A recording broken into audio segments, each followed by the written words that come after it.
Hello guys, ജിതനാണ് your spiritual buddy. മുന്നേ ഞാനൊരു വീഡിയോ ചെയ്തിരുന്നു. അതായത് ചില കാര്യങ്ങൾ നമ്മളെ പറഞ്ഞ് പറ്റിച്ചിട്ടുണ്ട്.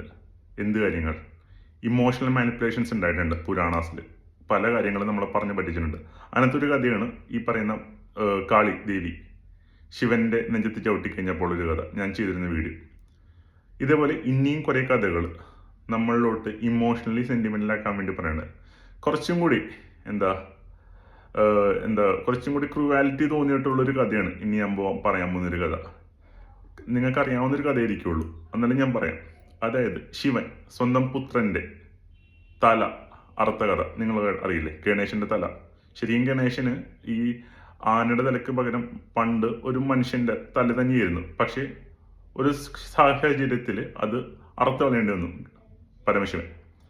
ആ കഥ നിങ്ങൾക്ക് എല്ലാവർക്കും അറിയാം, എന്നാലും ഞാൻ പറയാം ആ കഥ. കാരണം അത് പറഞ്ഞു കഴിഞ്ഞാൽ മാത്രമേ ആ ഫ്ലോയിൽ നമുക്ക് പറയാൻ പറ്റുള്ളൂ കുറച്ച് കാര്യങ്ങൾ. ഓക്കെ, അതായത് ഈ പറയുന്ന പാർവതി ദേവിക്ക് തോഴിമാർ മാത്രമായിരുന്നുള്ളൂ പണ്ടുണ്ടായിരുന്നത്.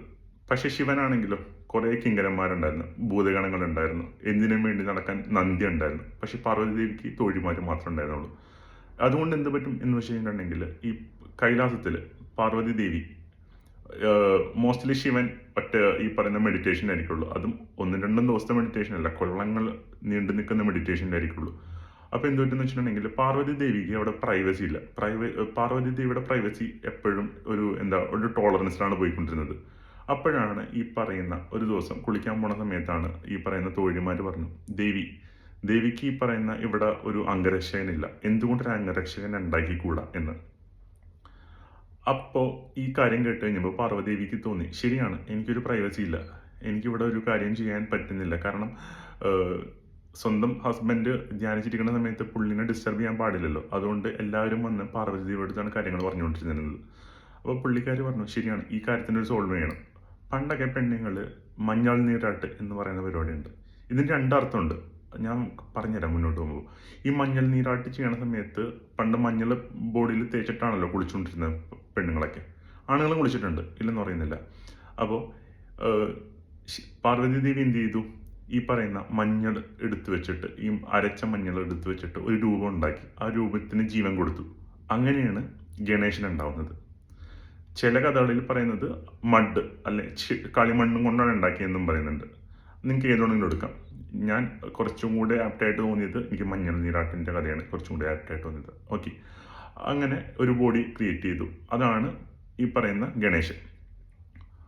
കുറേ നാളത്തെ ദീർഘതപസ്സിന് ശേഷം ശിവൻ തിരിച്ച് വീട്ടിലോട്ട് വന്നു കഴിഞ്ഞപ്പോൾ പാർവതിദേവി കുളിക്കാൻ പോയിരിക്കണമായിരുന്നു. ഓക്കെ, കാവലിന് പുറത്ത് ഗണേശൻ നിർത്തിയിട്ടുണ്ടായിരുന്നു. ഗണേശൻ വീടിൻ്റെ ഫ്രണ്ട് ഈ പറയുന്ന വീട്ടിലോട്ട് നമ്മുടെ ശിവൻ എത്തിക്കഴിഞ്ഞപ്പോൾ ഗണേശൻ അകത്തോട്ട് കയറ്റി വിട്ടില്ല. പറഞ്ഞു, അമ്മ കുളിക്കാനാണ്, ഈ പാർക്കും പോകാൻ പറ്റില്ല. അപ്പോൾ ശിവൻ മാന്യമായിട്ട് പറഞ്ഞു, എനിക്ക് പോകണം, ഇതെൻ്റെ വീടാണ്, ഇപ്പം പോകാൻ പറ്റില്ല എന്ന് പറഞ്ഞു. അങ്ങനെ നിൽക്കുന്ന സമയത്ത് എന്ത് ചെയ്തു, ശിവന് കോപം കൂടിക്കഴിഞ്ഞപ്പോൾ ശിവൻ എന്ത് ചെയ്തു, ഈ പറയുന്ന ത്രിശൂലം എടുത്ത് ഗണേശന്റെ തല അറുത്തു. ഇതല്ല നിങ്ങൾ കേട്ട കഥ. ഒരർത്ഥത്തിൽ ശരിയാണ്, ആ കഥ അങ്ങനെ തന്നെയാണ്. പക്ഷേ അതിന് പുറകിൽ കുറച്ച് കാര്യങ്ങൾ കൂടി ഞാൻ പറയാനുണ്ട്. ഞാൻ പറഞ്ഞിരുന്നു, ശിവൻ എന്ന് പറയുന്നത് പ്യുവർ കോൺഷ്യസ് ആണ്. അതേപോലെ പാർവതി ദേവി എന്ന് പറയുന്നത് ശക്തിയാണ്, അതല്ലെങ്കിൽ നേച്ചർ അല്ലെങ്കിൽ വൈബ്രേഷൻ ആണ് എന്ന് ഞാൻ പറഞ്ഞിരുന്നു. പാർവതി ദേവി സ്വന്തം ബോഡിയിൽ നിന്ന് അല്ലെങ്കിൽ സ്വന്തം ഊർജ്ജം എടുത്തുണ്ടാക്കിയത് സെയിം പവർ തന്നെയായിരിക്കുള്ളൂ, ശക്തി തന്നെയായിരിക്കുള്ളൂ. ഈ പ്യുവർ കോൺഷ്യസും ശക്തിയും കൂടി മീറ്റ് ചെയ്ത് കഴിഞ്ഞ് കഴിഞ്ഞപ്പോൾ എന്ത് പറ്റി, ഇന്റലിജന്റ് ഉണ്ടായി. ഓക്കെ, അതുകൊണ്ടാണ് നമ്മൾ ഗണേശനെ സിദ്ധി വിനായകൻ എന്നൊക്കെ വിളിക്കണം. സിദ്ധി എന്ന് പറയുന്നത് ഇന്റലിജന്റ് അല്ലെങ്കിൽ വിസ്ഡം. ഓക്കെ, അതാണ് എനിക്ക് പറയാനുള്ള കാര്യം ഈ സ്റ്റോറി ലൈൻ. അതായത് when pure consciousness meet Shakti, that time ഈ മഹത് എന്ന് പറയുന്ന സംഭവം ഉണ്ടായി. അതാണ് ഈ വിഘ്നേശ്വരന്റെ കഥയുടെ പിന്നാമ്പുറത്തെ കഥ. ശരിക്കും ഈ പറയുന്ന ബിഹെഡിങ് ഒക്കെ അറിയാമായിരുന്നു ഒരാൾക്ക്. പ്രപഞ്ചത്തിൽ എല്ലാം അറിയുന്ന ഒരാളുണ്ട് പ്രപഞ്ചത്തിൽ, വിഷ്ണു ഭഗവാൻ ഇതെല്ലാം അറിയായിരുന്നു. പക്ഷെ വിഷ്ണു ഭഗവാൻ കണ്ണടച്ചിരിക്കണമായിരുന്നു. എന്തുകൊണ്ട് എന്ന് പറഞ്ഞു കഴിഞ്ഞിട്ടുണ്ടെങ്കിൽ ഇത് നടക്കണം, എന്നാൽ മാത്രമേ ഇന്റലിജൻസ് അല്ലെങ്കിൽ വിസ്ഡം ഉണ്ടാവുള്ളൂ ഭൂമിയിൽ. അതുകൊണ്ടാണ് ഈ പറയുന്ന വിഷ്ണു ഭഗവാൻ കണ്ണടച്ചിരുന്നത്. പക്ഷേ സ്വന്തം മോന്റെ തലർത്തിട്ടിട്ട് ദേവിക്ക് മിണ്ടാണ്ടിരിക്കാൻ പറ്റുമോ? ദേവി അടങ്ങിയില്ല. ദേവി എന്ത് പറഞ്ഞു, എൻ്റെ മോൻ തിരിച്ച് ജീവനോടെ വന്നില്ലെങ്കിൽ ഞാൻ ഈ യൂണിവേഴ്സ് കുട്ടിച്ചോറാക്കും, കത്തിച്ചു കളയും എന്ന് പറഞ്ഞു. അപ്പോഴാണ് ഈ പറയുന്ന കഥ, ബാക്കിയുള്ള കഥ നടക്കുന്നത്. അതായത് നോർത്ത് സൈഡിലോട്ട് ശിവന്റെ ആർമീനെ വിട്ടിട്ട് ആദ്യം കാണുന്ന ജീവിയുടെ തല അറുത്തുകൊണ്ടിരാൻ പറഞ്ഞു. ഓക്കെ, അപ്പോൾ നിങ്ങൾക്കൊരു ഒരു ചോദ്യം ചോദിച്ചൂടെ, ഈ താഴത്തോട്ട് വീണ തല എടുത്ത് തിരിച്ചു വെച്ച് കഴിഞ്ഞിട്ടുണ്ടെങ്കിൽ അതിന് പവർ കയറ്റാൻ പറ്റൂലായിരുന്നു? ബ്രഹ്മാവിനോ വിഷ്ണുവിനോ അല്ലെങ്കിൽ ശിവനോ പറ്റില്ലായിരുന്നു? അവിടെയാണ് കഥയിലിരിക്കുന്നത്. ഈ പോയ തല എന്ന് പറയുന്നത് ഈഗോ ആണ്. ആ ഈഗോനെ മാറ്റാൻ വേണ്ടിയാണ് ആ തല അവിടെ വെച്ച് കഴിഞ്ഞാൽ വീണ്ടും ഈഗോ വരും. ആ ഈഗോ കളയാൻ വേണ്ടിയാണ് തല വിച്ഛേദനം ചെയ്തത്. അതിന് പകരം ആനയാണ് ഫസ്റ്റ് കാണുന്ന ജീവി. ആനയുടെ തല എടുത്ത് വെച്ചു. ആനയുടെ സിഗ്നിഫിക്കൻസ് എന്ന് പറഞ്ഞിട്ടുണ്ടെങ്കിൽ ആന അറിയാലോ, അത്യാവശ്യം മസ്കുലിൻ കാര്യങ്ങളാണ്.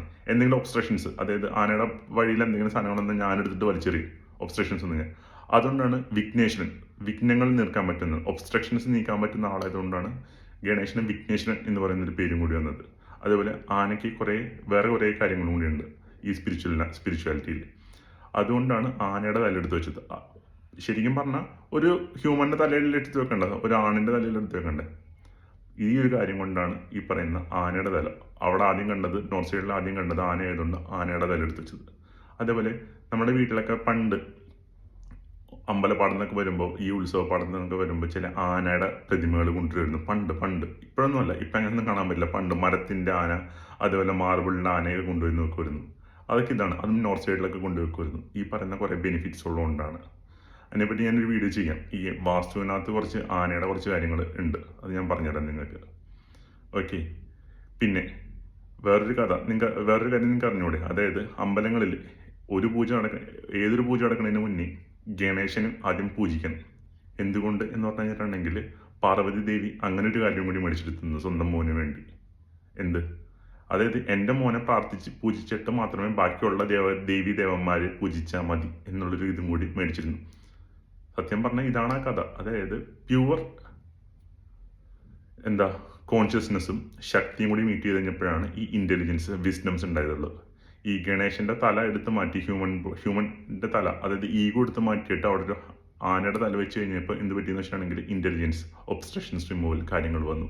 അതുകൊണ്ടാണ് നമ്മളെ ഈ പറയുന്ന വിഘ്നങ്ങൾ തീർക്കാൻ വിഘ്നേശ്വരനെ നമ്മൾ പ്രാർത്ഥിക്കുന്നത്, ഒബ്സ്ട്രക്ഷൻസ് നീക്കാൻ വേണ്ടി. അതേപോലെ ഇന്റലിജൻസ്, സിദ്ധി വിനായകൻ, അറിവ് പറഞ്ഞതും ഇതാണ്, ഗണേശനാണ്. ഓക്കെ, ഇങ്ങനെ കുറേ കഥകളുണ്ട്. ഇങ്ങനത്തെ കഥകളൊക്കെ താല്പര്യം ഉണ്ടെങ്കിൽ നിങ്ങൾ ജസ്റ്റ് ഒന്ന് കമൻറ്റ് ചെയ്താൽ മതി, ഞാൻ ഇതേപോലെ കഥകൾ ചെയ്യാം. ഓക്കെ, അപ്പോൾ അടുത്ത വീഡിയോയിൽ കാണാം ഗൈസ്. ബൈ.